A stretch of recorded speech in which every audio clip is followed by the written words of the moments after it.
آج کی گفتگو کا موضوع ہے ذکر الہی، اللہ کو یاد کرنا۔ اللہ تعالیٰ کو یاد کرنا خوبصورت ترین کاموں میں سے ایک کام ہے، بہترین عبادات میں سے ایک عبادت ہے۔ قرآن پاک میں اللہ تعالیٰ اس کے بارے میں فرماتے ہیں وَلَذِكْرُ اللَّهِ أَكْبَرُ، اور اللہ کا ذکر بہت بڑا کام ہے، بہت اچھا کام ہے۔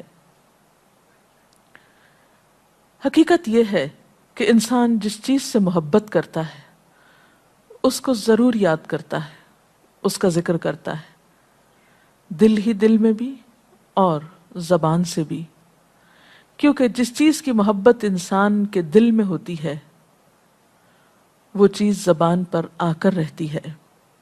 یہ ہو نہیں سکتا کہ ہم اللہ تعالیٰ سے محبت کرتے ہوں، دل میں اس کو یاد کرتے ہوں، پھر زبان سے اس کا ذکر کرنا بھول جائیں۔ ذکر الہی تو بندہ مومن کی زندگی میں غیر محسوس طریقے سے شامل ہو جاتا ہے۔ اس کی اس طرح عادت ہو جاتی ہے کہ انسان اٹھتے بیٹھتے چلتے پھرتے تنہائی میں سب کے بیچ میں بیٹھ کر اپنے رب کو یاد کرتا رہتا ہے، دل ہی دل میں یا زیر لب۔ وہ اپنے رب کو کسی حال میں بھی نہیں بھولتا، اور بھولے بھی کیوں؟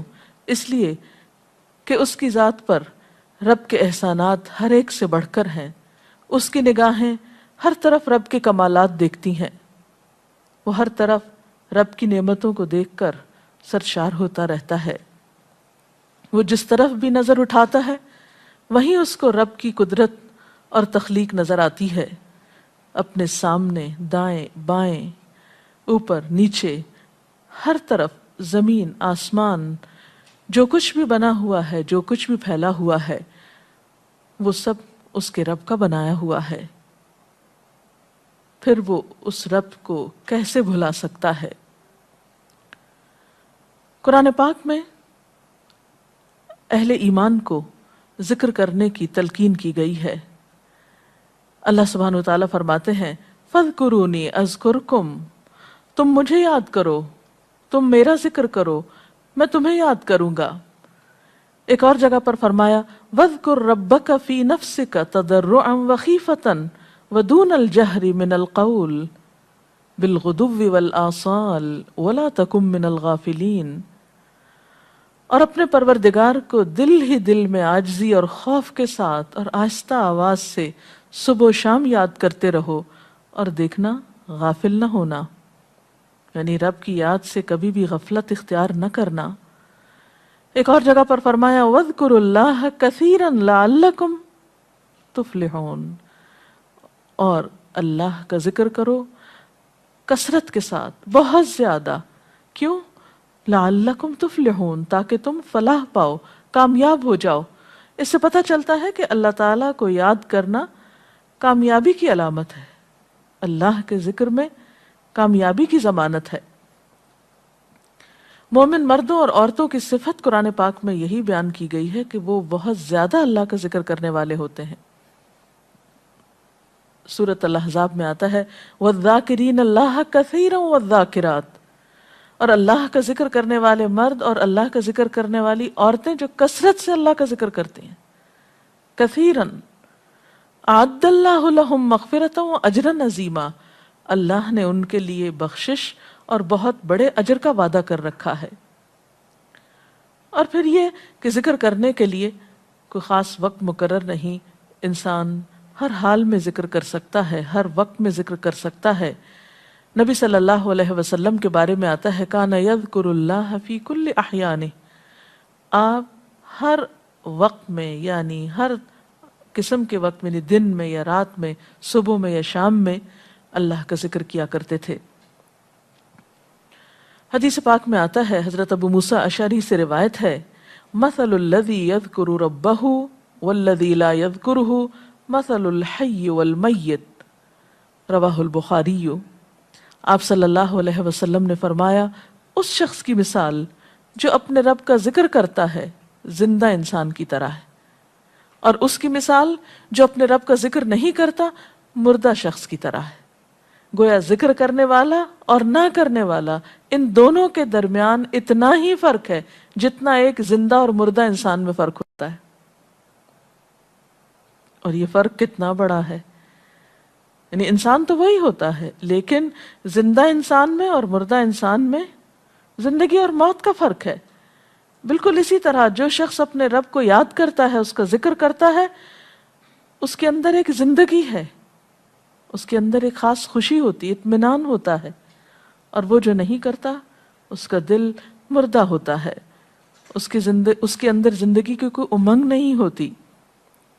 ایک اور حدیث میں آتا ہے، نبی صلی اللہ علیہ وسلم نے فرمایا، اللہ تعالیٰ فرماتا ہے میں اپنے بندے کے خیال کے مطابق ہوتا ہوں یا خیال کے ساتھ ہوتا ہوں.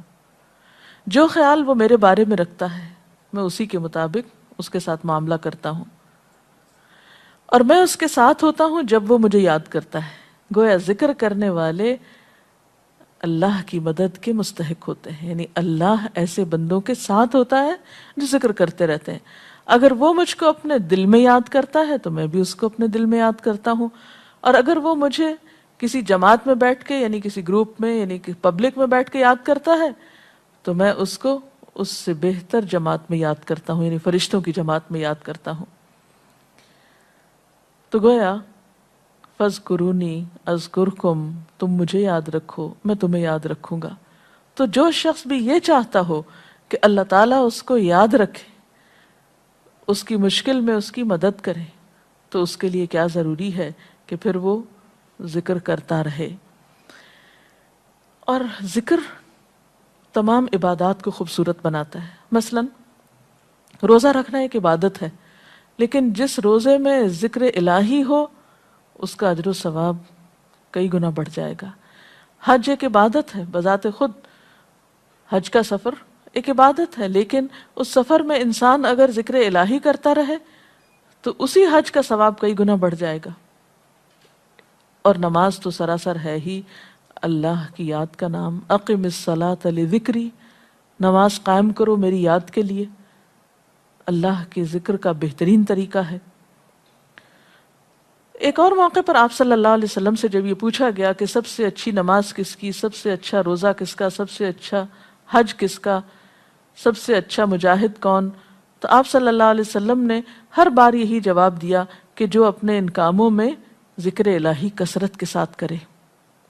اور ذکر کرنے والے ہر میدان میں آگے نکل جاتے ہیں. حدیث پاک میں آتا ہے نبی صلی اللہ علیہ وسلم نے فرمایا مفردون سبقت لے گئے. لوگوں نے پوچھا کہ یہ مفردون کون ہیں؟ فرمایا وہ مرد جو کثرت کے ساتھ اللہ کا ذکر کرتے ہیں اور وہ عورتیں جو کثرت کے ساتھ اللہ کو یاد کرتی ہیں. اور یہاں آپ نوٹ کر رہے ہیں خاص طور پر مردوں کے ساتھ ساتھ عورتوں کا ذکر بھی ملتا ہے.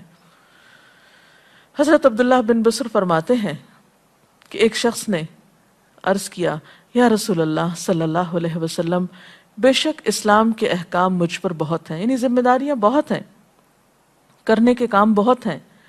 آپ مجھے کوئی ایسی بات بتائیں جسے میں اپنے لیے لازم کر لوں، یعنی میرے لیے آسان ہو اور میں پابندی سے کر سکوں.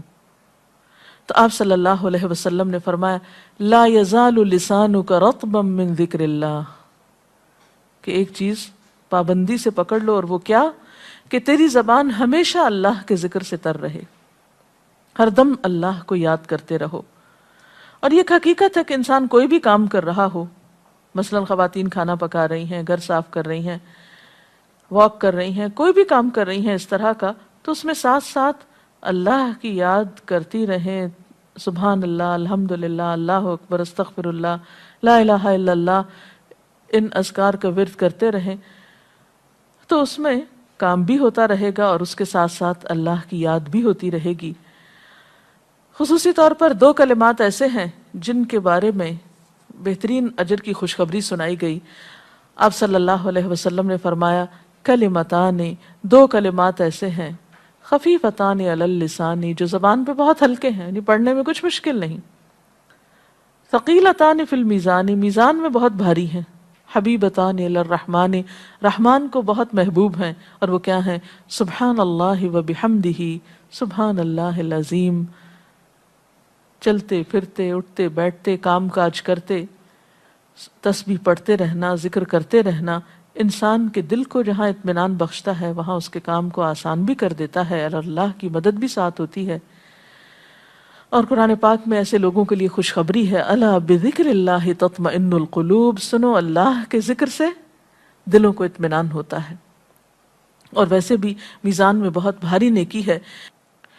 ایک حدیث میں آتا ہے کہ رسول اللہ صلی اللہ علیہ وسلم نے لوگوں سے پوچھا، کیا میں تمہیں نہ بتاؤں کہ تمہارے اعمال میں سب سے اچھا عمل، سب سے پاکیزہ اور تمہارے درجات کو سب سے زیادہ بڑھانے والا، اور جو تمہارے لیے سونے چاندی کے خرچ کرنے سے زیادہ بہتر ہو، اور اس سے بھی بہتر ہو کہ تم اپنے دشمنوں سے ملو، ان کی گردنیں تم مارو اور وہ تمہاری گردنیں مارے، تو کیا ایسا عمل نہ تمہیں بتاؤں؟ صحابہ نے عرض کیا، ضرور یا رسول اللہ صلی اللہ علیہ وسلم، ہمیں ایسا عمل بتائیے۔ تو آپ نے فرمایا وہ اللہ کا ذکر ہے، یعنی تمام اعمال میں وہ سبقت لے جاتا ہے۔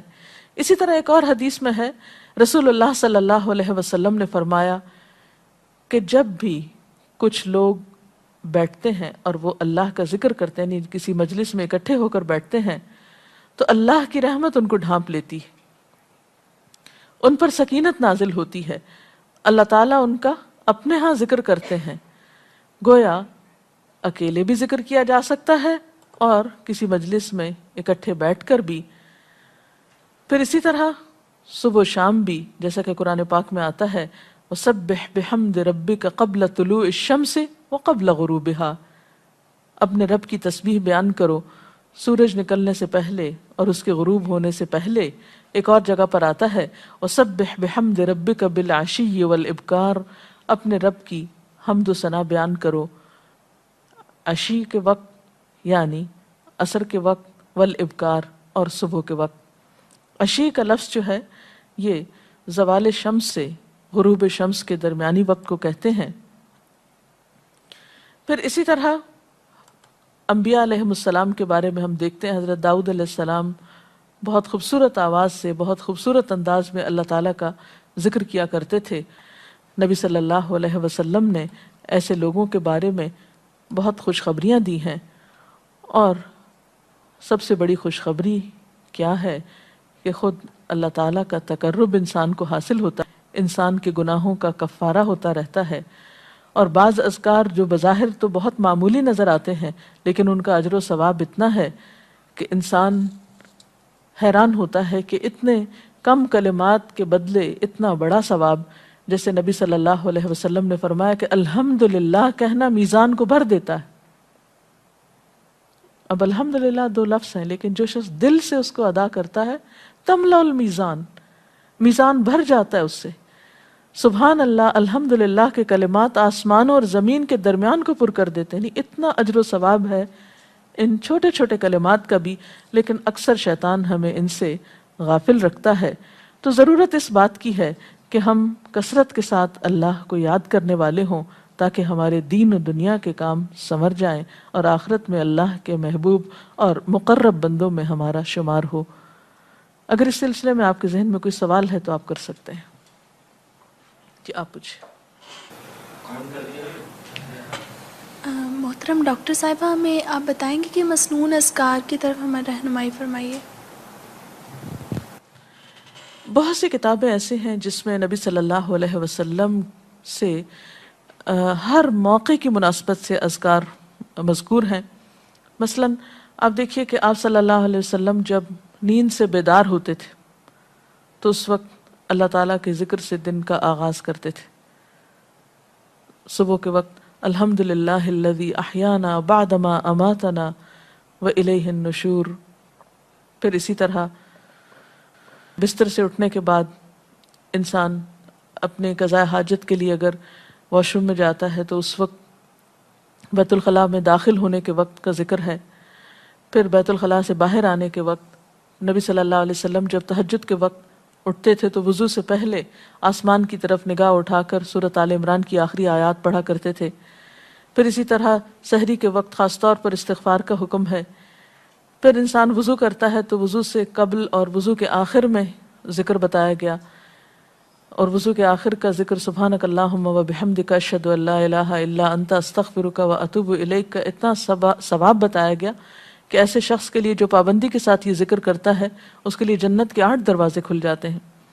پھر اسی طرح جب انسان گھر سے نکلتا ہے، مسجد کی طرف جاتا ہے، مرد حضرات، تو گھر سے نکلنے کے وقت کی دعا ہے، پھر اسی طرح راستے میں پڑھنے کی، پھر مسجد میں داخل ہونے کی، پھر مسجد کے اندر، پھر مسجد سے باہر نکلتے وقت، پھر دوبارہ گھر آتے ہوئے بازار سے اگر گزرتا ہے تو اس وقت کا ذکر ہے، پھر گھر میں داخل ہونے کا ذکر ہے، پھر اگر کچھ کھا رہا ہے انسان تو بسم اللہ پڑھ کر کھانے کا آغاز کرتا ہے اور الحمدللہ کے ساتھ پھر اختتام کرتا ہے، پھر اسی طرح چھینک آنے پر ذکر ہے، پھر مرغا اگر آزان دیتا ہے تو اس وقت کا ذکر ہے، پھر مؤذن کی آزان سن کر انسان اس کو جواب دیتا ہے، اس کے بعد کا پھر ذکر ہے، پھر اسی طرح انسان کسی کے ساتھ جب معاملہ کرتا ہے، کہیں وعدہ کر رہا ہے تو اللہ کو یاد کرتا ہے انشاءاللہ کہہ کے، پھر اسی طرح کوئی اچھی چیز دیکھتا ہے ماشاءاللہ کہتا ہے، کہیں استغفر اللہ کہتا ہے۔ تو بندہ مومن کی زندگی کا کوئی مقام اور کوئی موقع ایسا نہیں جس کے بارے میں نبی صلی اللہ علیہ وسلم نے کوئی نہ کوئی خوبصورت انداز کا ذکر نہ سکھایا ہو۔ حتیٰ کہ انسان شام ہوتی ہے تو پھر صبح و شام کے اذکار ہیں، پھر اسی طرح ہر نماز کے بعد کے اذکار ہیں، تسبیحات ہیں، پھر بستر میں جاتے وقت کی دعا ہے، پھر اسی طرح اگر آپ کسی بیمار کی عیادت کرنے کے لیے گئے ہیں تو اس وقت کی دعا ہے، اگر کوئی بیمار ہو جاتا ہے تو اس کے اوپر پڑھی جانے والی دعائیں ہیں۔ یعنی کوئی بھی زندگی کا گوشہ ایسا نہیں جس میں ذکر الہی کی طرف ہمیں متوجہ نہ کیا گیا ہو۔ اور حقیقت یہ ہے کہ انسان جب اس دنیا سے رخصت ہوتا ہے اور اگر لا الہ الا اللہ پر اس کی موت آتی ہے تو انشاءاللہ اس کے لیے بشارت ہے جنت میں جانے کی، لیکن یہ اسی وقت ہو سکتا ہے جب ہم اپنے عام حالات میں ذکر کے عادی ہوں۔ یہ نہیں ہو سکتا کہ عام طور پر ہم غافل رہیں اور اچانک موت کے وقت ہمیں یاد آ جائے۔ اور بات یہ ہے کہ جس خیر پر انسان دنیا سے رخصت ہوتا ہے اسی پر پھر قیامت کے دن اٹھایا جائے گا، اس لیے ذکر کو اپنی عادت میں شامل کر لینا چاہیے۔ جی آپ پوچھیے۔ ذکر اور دعا میں کیا فرق ہے؟ کیا دعا بھی ذکر میں شامل ہے یا ذکر اور دعا دو مختلف چیزیں ہیں؟ ذکر اور دعا دونوں ایک ہی چیزیں ہیں۔ ذکر کا مطلب ہے اللہ کو یاد کرنا۔ بعض اوقات انسان صرف دل میں یاد کرتا ہے، زبان سے نہیں بھی دہراتا تو وہ بھی ذکر شمار ہوتا ہے۔ بعض اوقات انسان کوئی مسنون کلمات کہتا ہے، بعض اوقات اللہ تعالیٰ کی تعریف اپنی زبان میں بیان کرنا، یہ بھی ایک طرح سے ذکر کرنا ہوتا ہے۔ اور دعا میں خاص طور پر کسی چیز کا مطالبہ کیا جاتا ہے، یہ کچھ مانگا جاتا ہے اللہ تعالیٰ سے۔ یعنی ہر دعا ذکر ہے لیکن ہر ذکر دعا نہیں ہوتی۔ ذکر کی کئی قسمیں ہیں جن میں سے ایک دعا بھی ہے۔ جی آپ پوچھیے۔ کیا ذکر کے لیے ہر وقت باوضو رہنا ضروری ہے؟ ذکر کے لیے ہر وقت باوضو رہنے کی شرط نہیں ہے۔ قرآن پاک میں اللہ تعالیٰ فرماتے ہیں الذین یذکرون اللہ قیاما وقعودا وعلی جنوبہم ویتفکرون فی خلق السماوات والارض ربنا ما خلقت ھذا باطلا سبحانک فقنا عذاب النار۔ وہ لوگ جو اللہ کو یاد کرتے رہتے ہیں کھڑے ہو کر، بیٹھ کر، لیٹ کر، اپنے پہلوؤں پر، اور کائنات میں غور و فکر کرتے رہتے ہیں، کہتے ہیں کہ پاک ہے تو اے ہمارے رب، ہمیں آگ کے عذاب سے بچا۔ تو اس سے یہ پتہ چلتا ہے کہ انسان بیٹھ کر، چلتے پھرتے اور لیٹ کر بھی اللہ کو یاد کر سکتا ہے۔ اب لیٹنے کی حالت ایسی جس میں سونا بھی شامل ہے، تو سوتے ہوئے اگر انسان ڈر جائے یا کوئی برا خواب ہے تو اس وقت بھی ذکر کرنا، مسنون ذکر موجود ہے۔ یعنی اس وقت بھی نبی صلی اللہ علیہ وسلم نے دعا مانگنے کا طریقہ بتایا کہ اب کیا پڑھو، تاکہ تم اس خواب کے خوف سے، اگر کوئی ناپسندیدہ خواب ہے تو اس سے باہر آ جاؤ۔ تو اب آپ دیکھیں کہ سو کر تو وضو باقی نہیں رہتا، اور اگر اللہ کی یاد کے ساتھ ہر وقت باوضو ہونے کی شرط ہوتی تو پھر تو شاید ہی کوئی ذکر کر سکتا ہر وقت، کیونکہ ایک مشکل کام ہے۔ وضو نماز کے لیے شرط ہے، نماز وضو کے بغیر نہیں ہوتی، لیکن ذکر آپ وضو کے بغیر کر سکتے ہیں، اور اس میں درود شریف بھی شامل ہے، آیت کریمہ بھی شامل ہے۔ ہاں افضل ہے اگر آپ کو توفیق اللہ نے دی کہ آپ وضو کے ساتھ ہیں اور وضو کے ساتھ ذکر کریں، لیکن اگر باوضو نہیں ہے تو ذکر سے آپ کو کوئی چیز روک نہیں سکتی، الا یہ کہ آپ بیت الخلاء میں ہیں، اس وقت ذکر نہیں کرنا چاہیے۔ ادروائز آپ عام روٹین کے نارمل کاموں میں اللہ تعالیٰ کو یاد کر سکتے ہیں، خواہ وضو سے ہوں یا بغیر وضو کے ہوں۔ جی آپ قرآن پاک جو ہم پڑھ رہے ہوتے ہیں تو کیا ضروری ہے کہ ہم بہت پراپرلی بیٹھ کر پڑھیں یا ہم ٹیک لگا کے یا ہم اپنے بستر پہ بھی پڑھ سکتے ہیں؟ افضل تو یہی ہے، پسندیدہ یہی ہے کہ انسان با ادب بیٹھے، لیکن اگر آپ قرآن پاک کا کچھ حصہ زبانی یاد کیے ہوئے ہیں، کچھ صورتیں ایسی آپ کو آتی ہیں اور آپ چلتے پھرتے ان کی دہرائی کرنا چاہتے ہیں تو ایسا بھی کر سکتے ہیں۔ اجتماعی ذکر کی کیا کیا صورتیں ہو سکتی ہیں؟ اجتماعی ذکر میں قرآن پاک کا پڑھنا، پڑھانا، سیکھنا، سکھانا، اس کو یاد کرنا، یہ تمام چیزیں آتی ہیں۔ اس کے ساتھ ہی آج کا پروگرام کا وقت ختم ہوتا ہے، اجازت چاہتے ہیں۔ السلام علیکم ورحمۃ اللہ وبرکاتہ۔ اللہ اکبر، اللہ اکبر، لا الہ الا اللہ، اللہ اکبر، اللہ اکبر وللہ الحمد۔